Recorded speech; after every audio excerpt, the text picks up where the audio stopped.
जगन्नाथ कंठशोभित कौस्तभ पद्मनाभ वेद गर्भ चंद्र सूर्य विलकना।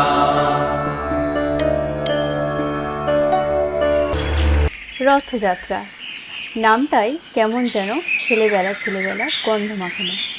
ছোট থেকে বড় কাঠের রথ, সঙ্গে জগন্নাথ দর্শন, জিলিপি আর পাঁপড়ের ভাজার গন্ধে ফেলে আসা শৈশবটা আজ কর্মব্যস্ত জীবনে সেসব যেন অতীতের স্মৃতি মাখানো স্বপ্নের মতো লাগে।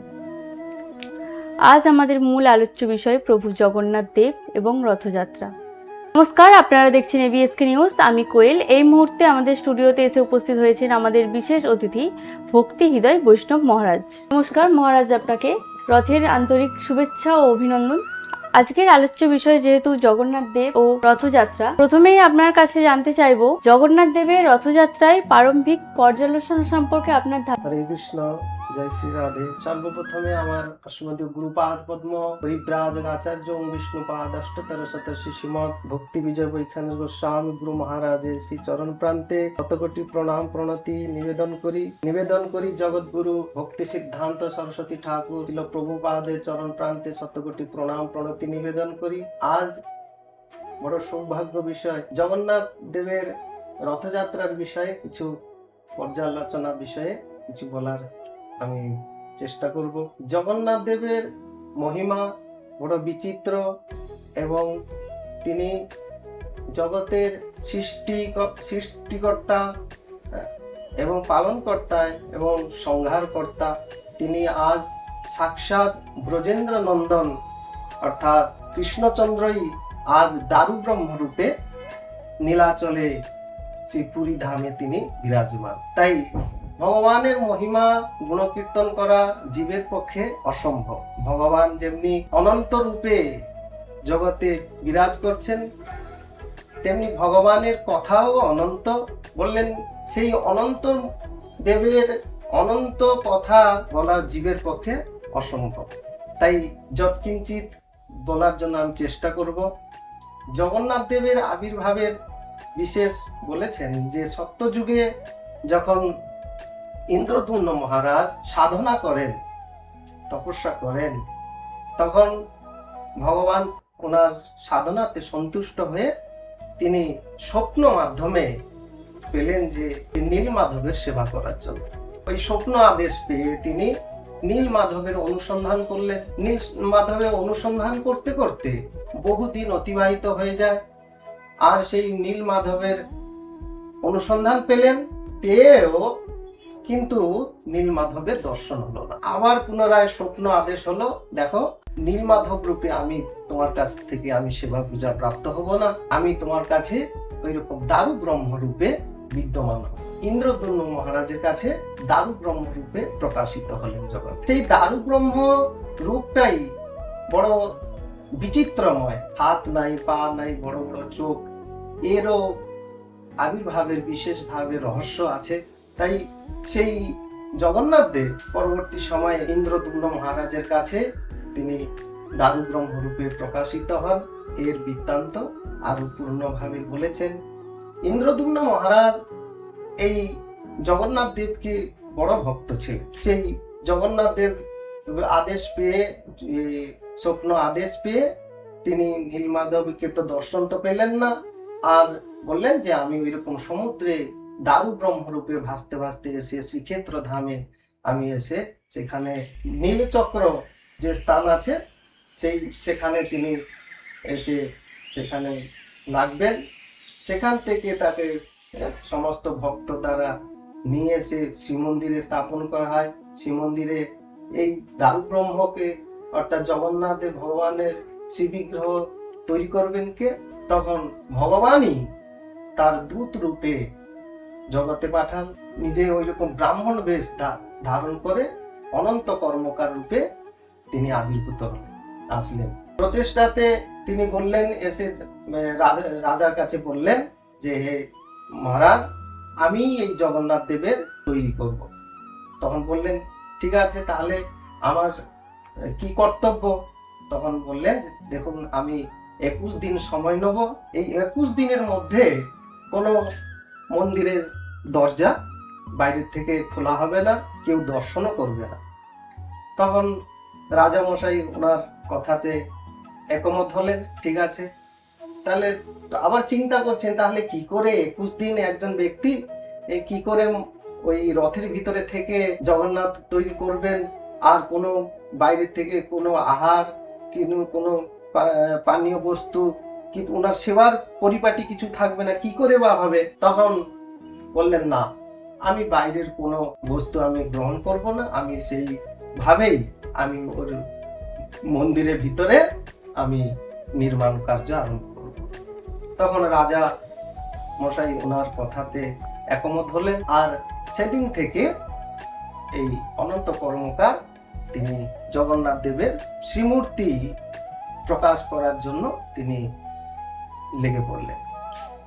এরকম কিছুদিন যায়, কিছুদিনের যাওয়ার পরে প্রায় বলেছেন যে 2 সপ্তাহ 12-14 দিন পরে গুন্ডিচা দেবী অর্থাৎ ইন্দ্রদ্যুম্ন মহারাজের স্ত্রী গুন্ডিচা দেবী তিনি খুব দুঃখিত হলেন যে দেখুন আজ কয়দিন হয়ে গেল, কয়দিন বলেছেন যে কদিন ওই রকম মন্দিরের বাইরে থেকে ওই যে খোদাই করছেন সে খোদাই শব্দ শোনা যেত, ওই 15-16 দিন পরে আর সে খোদাই শব্দ শোনা যাচ্ছে না বাইরে থেকে। রানীমা খুব ব্যস্ত হলেন, আরে বৃদ্ধ অবস্থা হয়ে গেছে, আর কি করে ওর ভিতরে আছেন, একটু বাইরে থেকে না দেখলে ওনার মনটাও শান্তি হচ্ছে, যেহেতু মাতৃতুল্য তো মাই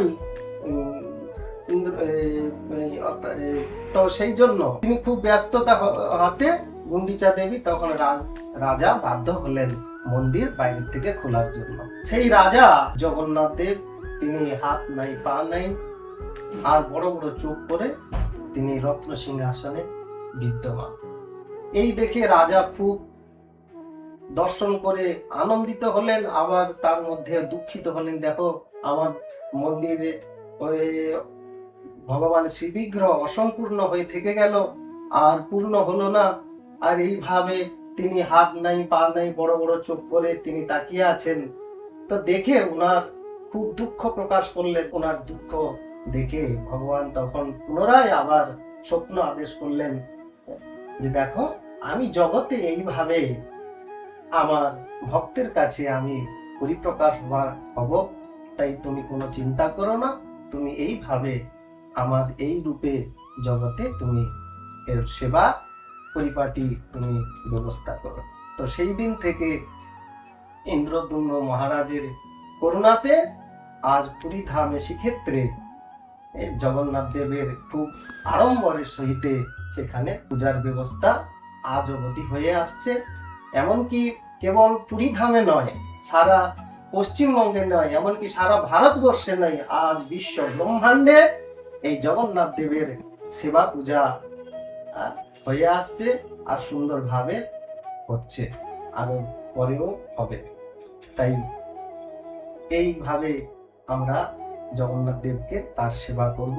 জগতে জগন্নাথ দেবী এই জগতের সৃষ্টি স্থিতি সংহারকর্তা পালনকর্তা, তারই করুণাতে আমরা এই ভব সংসার পার করি।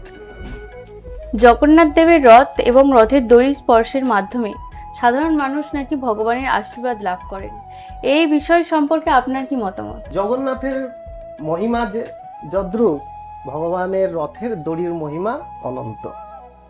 বলেছেন যে জগন্নাথ দেবের রথের রজ্জুটা যদি কেউ স্পর্শ করে, মূলত জগন্নাথ দেবকে রথের উপরে দর্শন করলে শাস্ত্রে বলেছেন যে রথে চ বামনা দৃষ্টা পুনর্জন্ম ন বিদ্যতে। রথের উপরে জগন্নাথ দেবকে দর্শন করলে বললেন আর এই রকম সংসার জনিত অর্থাৎ যে গর্ভ যন্ত্রণা, এমনকি সংসার যন্ত্রণা, সংসারে যে আবদ্ধ হয়ে দুঃখ কষ্ট ভোগ করছি আমরা, সেই দুঃখ থেকে নিবৃত্তি হওয়া যায় মূলত। আর জগন্নাথ দেবের রথের যে দড়ি, তার মহিমা বলেছেন ভুরি ভুরি প্রমাণ আছে। মূলত সেই স্পর্শ দ্বারা, কেবল রথের দড়িটা স্পর্শ করার দ্বারা আমাদের যত যত রোগ নিরাময় হয়ে থাকে মূলত। দ্বিতীয়ত, যদি সেই দড়িকে যদি কেউ ঘরে এনে রাখে তাহলে কোনো অপঘাতে মৃত্যু হয় না, বজ্রপাত আদি হয় না। পুরীর জগন্নাথ ধামের মহাপ্রসাদ এর মাহাত্ম্য, আধ্যাত্মিক গুরুত্ব সম্পর্কে আপনার কি মতামত? দেখুন, মহাপ্রসাদ মহিমা বড় সুন্দর। আমরা জগতে যা রন্ধন করে থাকি সেইটা ভগবানের কাছে ভোগ লেগে থাকে, সেটা প্রসাদ রূপে আমরা প্রাপ্ত হয়ে থাকি। কিন্তু মহাপ্রসাদের যে মহিমা, প্রসাদ সর্ব দুঃখানাং হানিরাস্য প্রজায়তে, শাস্ত্রে বললেন প্রসাদের দ্বারা সমস্ত দুঃখ নিবৃত্তি হয়ে থাকে। তাই সেই ভগবানের প্রসাদ মানে ভগবানের করুণা, ভগবানের কৃপাই। তাই প্রসাদের বন্দনা ভুরি ভুরি প্রমাণ আছে। প্রসাদ ওখানে যে প্রসাদ হয়ে থাকে অর্থাৎ পুরী ধামে, সেই পুরী ধামে তাকে বলেছেন 56 ভোগ সেখানে ভোগ লেগে থাকে জগন্নাথ দেবের, তার মহিমা আছে। তো সেই প্রসাদ যার তার দ্বারা রন্ধন হয় না, একমাত্র ভগবান প্রভু জগন্নাথই সেখানে আজ নারায়ণ রূপে বিরাজ করছেন পুরী ধামে। তারই স্ত্রী হচ্ছেন মাতা লক্ষ্মী দেবী। সেই লক্ষ্মী দেবীর দ্বারা এই মহাপ্রসাদটি রন্ধন হয়ে থাকে।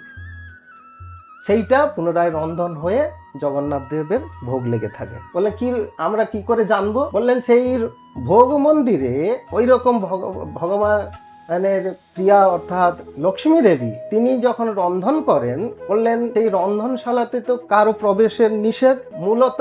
দ্বিতীয়ত, যখন রন্ধন হয়ে থাকে ওই একটা হাঁড়ির উপরে আর একটা হাঁড়ির উপরে এইরকম বলেছেন যে 6টা 7টা করে এইরকম একটা হাঁড়ির উপরে এইরকম সাজানো হয়ে সুন্দরভাবে সমস্ত বস্তু একসাথে পাক করে সব রেখে দেওয়া হয়। এবার নিচের থেকে যখন জাল দেওয়া হয় তখন ওই সবার প্রথমেই ওই উপরের হাঁড়িটাই তখন প্রসাদের প্রস্তুতি হয়ে যায়। বলছে এটা বড় অলৌকিক, আমাদের মেধা দ্বারা, আমাদের বুদ্ধি দ্বারা এটা কখনো আমরা বুঝতে পারবো না। বললে এটা ভগবত করুণার দ্বারা স্বয়ং লক্ষ্মী দেবী তিনি নিজের হাতে নিজের প্রভুর জন্য তিনি রন্ধন করছেন। তা সেই রন্ধন বললেন তার সুগন্ধ, তার মহিমা জগতে জানা খুব জীবের পক্ষে তো অসম্ভবই, জগতে মানুষের জানাটা খুবই প্রয়োজন। অথচ সেই জগন্নাথ দেবের তখন প্রসাদটা এই মহাপ্রসাদের রূপে ভক্তের কাছে এসে পৌঁছিয়ে থাকে। ভগবান শ্রীকৃষ্ণ বিভিন্ন যুগে বিভিন্ন অবতারে আবির্ভূত হয়েছেন। সেই ধারাবাহিকতায় শ্রী জগন্নাথের অন্যান্য রূপের আবির্ভাবের রহস্য ও ধর্মীয় তাৎপর্য সম্পর্কে আপনার কি মতামত? হ্যাঁ, জগন্নাথ দেবের এই দারু ব্রহ্মরূপে আসার উদ্দেশ্য বড় বিচিত্র। ভগবানের সব কার্যটাই যেন বিচিত্র।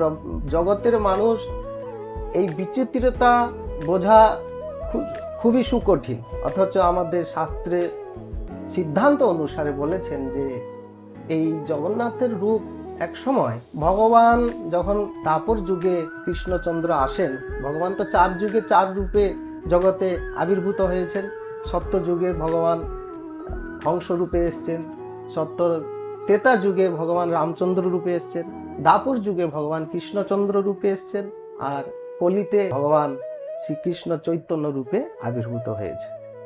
যা হোক, তো দাপর যুগে ভগবান যখন ব্রজ ধাম পরিত্যাগ করে নয়, যখন অক্রূর মহারাজের এসে কৃষ্ণ বলরামকে নিয়ে গেলেন মথুরাতে, সেখানে মথুরাতে কিছুদিন এদিকে ব্রজে মা যশোদার কাছে তিনি বলে গেলেন যে আমি আজ যাচ্ছি, কালকে ধনুর্যজ্ঞ দর্শন করে আমি ফিরে আসবো। ব্রজবাসীদেরকে সান্ত্বনা দিয়ে অক্রূর মহারাজের সাথে রথে করে মথুরা ধামে গেলেন। মথুরাতে কিছুদিন থাকার পরে দ্বারকা ধামে তিনি অবস্থান করছেন। তখন এই দ্বারকা ধামে অবস্থান করার সময় ভগবান সেই ব্রজ ভাবে তিনি সদা সর্বদা খুব যেন মনের ভিতরে একটা চিন্তিত ভাবে থাকতেন, কারোর সাথে অতটা কথা বলতেন না, খুব ভাবে তিনি নিমগ্ন হয়ে থাকেন। তখন দ্বারকাবাসীগণ, মহিষীগণ, ভগবানের তো 56 কোটি যদুবংশ, সেই 56 কোটি যদুবংশের মধ্যে ভগবানের মহিষীগণের মধ্যে 16,108 জন মহিষীগণ ভগবানের সেবা করতেন, নিত্য সেবা করতেন। সেই মহিষীগণ ভগবানের সেবা করে যেন আনন্দ পাচ্ছেন না, ভগবানকে আনন্দ দিতে পারছে না, তখন ভগবানের কাছে প্রার্থনা করলেন, প্রভু আপনার সেবা করে আমরা যেন মনে তৃপ্তি হচ্ছে না, আপনি যেন ভাবে বিভোর হয়ে থাকেন, এর উদ্দেশ্য কি? তখন রোহিণী মা অর্থাৎ কৃষ্ণের মাতা, মাতা যশোদাও ছিলেন রোহিণী মা অর্থাৎ বলরামের মা, রোহিণী মাতা তখন বললেন, এই বড় বিচিত্র, এই শুনতে হলে খুব নির্জনে শোনা দরকার। তখন রোহিণী মা বললেন, ঠিক আছে, একটা ব্যবস্থা হোক, সেখানে কেবল মহিষীগণই সেই ভগবানের ভাগবত কথা শ্রবণ করবে। ভগবানের কথা চরিত্রই একমাত্র শ্রীমদ্ ভাগবত রূপে জগতে আবির্ভূত হয়েছে। তো সেই ভগবানের কথারূপ অমৃত সুধা পান করবার ব্যবস্থা হলো মূলত আচার্য রূপে রোহিণী মা ভগবানের কথা পরিবেশন করবেন আর সমস্ত মহিষীগণ শ্রবণ করবেন। আর একটা কথা বললেন, ঠিক আছে, তাহলে ওখানে কোনো কারো প্রবেশ নিষেধ, কোনো বাইরের থেকে কেউ প্রবেশ করা নিষেধ। তখন ঠিক আছে, কি করে কি হবে? তখন বললেন, ঠিক আছে, সুভদ্রাকে অর্থাৎ কৃষ্ণের বোন তো সুভদ্রা দেবীকে দ্বার দেশে রাখা হোক, আর সব মহিষীগণ ভিতরে বসে ভগবানের অমৃত সুধা পান করবে। সেই সুভদ্রা দেবী দ্বার দেশে দাঁড়িয়ে থাকলেন। এইদিকে কৃষ্ণ বলরাম খুঁজতে আর এসে সেই কোনো কার্য বশত হোক বা কোনো ভ্রমণ ক্ষেত্র হোক, সেই স্থানে এসে উপস্থিত হয়। তখন শুনলেন যে এইরকম ভিতরে ভগবানের কথা আলোচিত হচ্ছে, মা রোহিণী মা তিনি পরিবেশন করছেন, আর দ্বার দেশে সুভদ্রা দেবী দাঁড়িয়ে আছে। সুভদ্রা দেবী তো একদম তিনি কাউকে ভিতরে তো প্রবেশ করতে দিচ্ছেন না, আর নিজের বড় ভাই দাদা এসছেন, ওনাকেও পর্যন্ত ভিতরে ছাড়ছেন না, বলছেন না, ভিতরে প্রবেশ নিষেধ, মা একদম বারণ করে দিয়েছেন যে ভিতরে প্রবেশ করা যাবে না। তো ভগবানের কথা, ভগবান তখন তো ভিতরে প্রবেশ করতে পারলেন না, কৃষ্ণ বলরাম সেই দ্বার দেশে থেকে খুব কান্দেরে, অর্থাৎ সেই ভগবানের কথা ভগবানই আজ শ্রবণ করছেন। ওই রকম শ্রবণ করতে করতে আর প্রেম বিভোর হয়ে প্রেম বিগলিত অবস্থা, এইরকম ভগবানের কথা শ্রবণ করতে করতে বড় বড় চোখ, বড় বড় আর হাতগুলো যেমন সব ভিতরে অর্থাৎ কুর্মা আকৃতি রূপ ধারণ করছে, সব মাথাটা বড় হয়ে যাচ্ছে, হাতগুলো সমস্ত ভিতরে প্রবেশ করে যাচ্ছে, ওই রকম কিম্ভূত কিম্বাকার সব রূপ ধারণ করেছে। ওই রকম জগন্নাথ দেব আর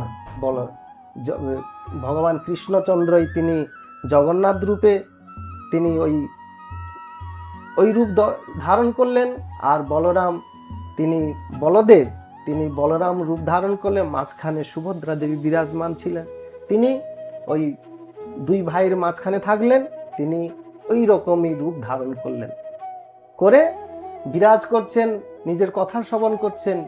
এই সময় নারদ ঋষি বীণা বাদন করতে করতে সেই স্থানে উপস্থিত হন, আর ভগবানের এতাদৃশ্য রূপ দর্শন করে খুব আনন্দে নৃত্য করছেন। তখন প্রভু বললেন যে, হে নারদ, তুমি আজ এত বড় আনন্দিত কেন? যে প্রভু, আপনার যে অপরূপ দর্শন করলাম, আমি সেই রূপে খুব মোহিত হয়ে গেছি, আমি এই জগতে প্রকাশ করব। বলছেন, না, হ্যাঁ তুমি প্রকাশ করবে, কিন্তু এখন নয়, আমি তোমাকে যখন আদেশ করব তখনই তুমি এই রূপ জগতে তুমি পরিপ্রকাশ করবে। তো সেই নারদ ঋষির দ্বারা জগতে এই জগন্নাথ বলদেব সুভদ্রা রূপে তিনি জগতে আবির্ভূত হলেন, আর সেই রূপেই তিনি পুরী ধামে আজ অবধি পূজিত হচ্ছেন। ভক্তি সিদ্ধান্ত সরস্বতী ঠাকুর, যিনি গৌড়ীয় বৈষ্ণব আচার্য রূপে খ্যাতি অর্জন করেছেন, বিশেষত পুরী ধামে জগন্নাথের অহেতুকী কৃপা কি করে প্রাপ্ত করেন? আমাদের গৌড়ীয় বৈষ্ণব জগতে ভক্তিবিনোদ ঠাকুর তিনি সপ্তম গোস্বামী রূপে তিনি জগতে বিদ্যমান, বা গৌড়ীয় বৈষ্ণবগণ তাকে সপ্তম ঋষি রূপে মান্যতা দিয়েছেন। সেই ভক্তিবিনোদ ঠাকুর তদানীন্তন কালে তিনি বড় ম্যাজিস্ট্রেট ছিলেন। ওনার জন্ম বৃত্তান্ত বিশেষভাবে বলেছেন শাস্ত্রে।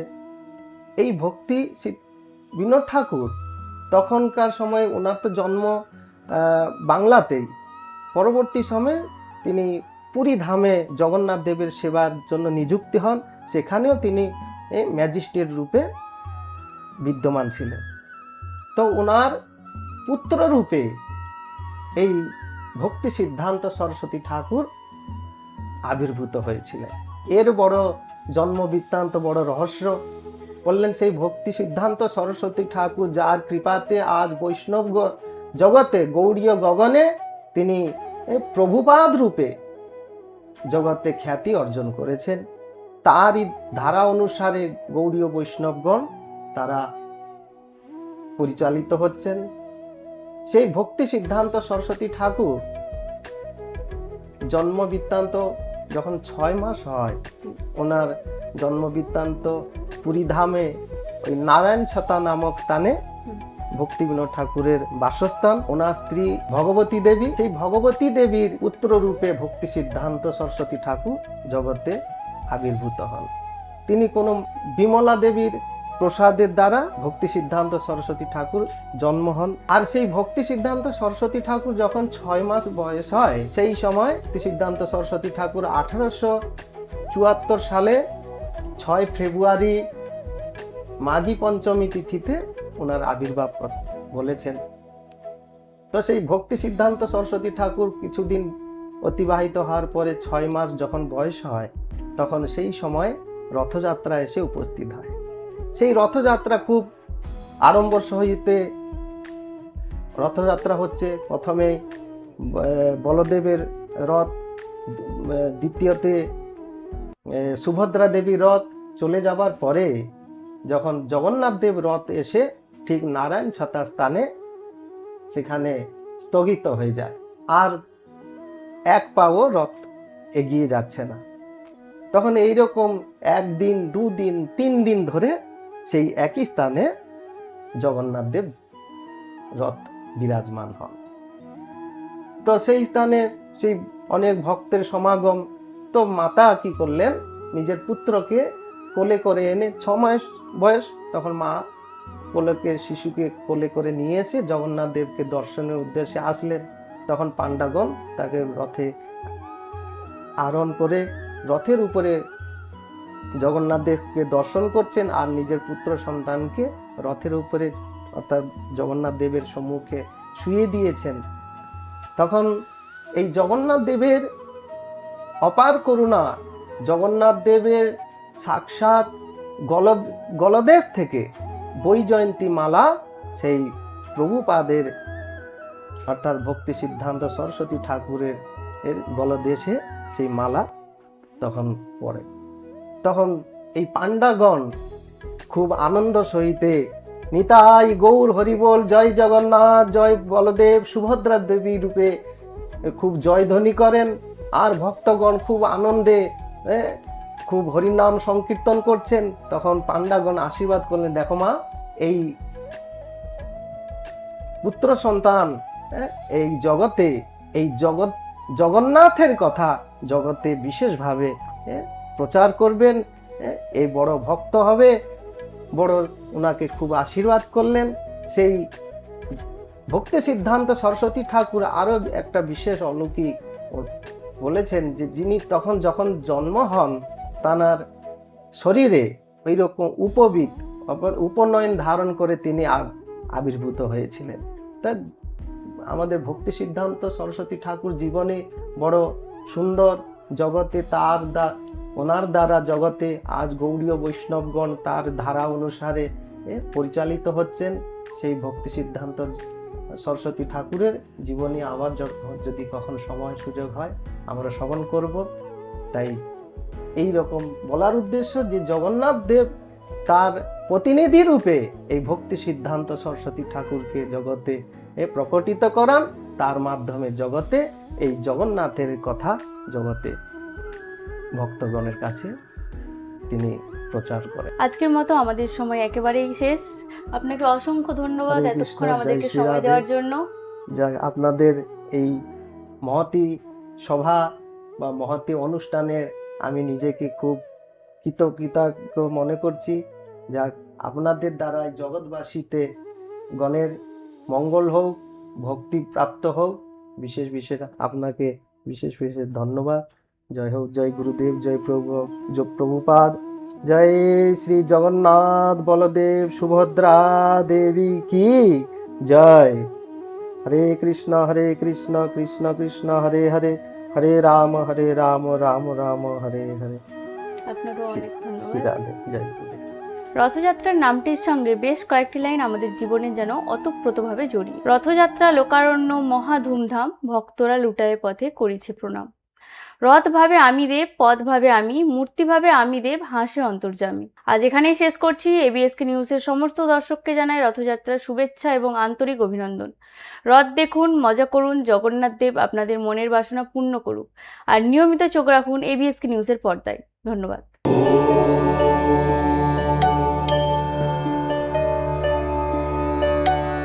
चतुर्भुज जगन्नाथ कंठशोभित कौस्तभ, पद्मनाभ वेदगर्भ चन्द्रसूर्य विलकना।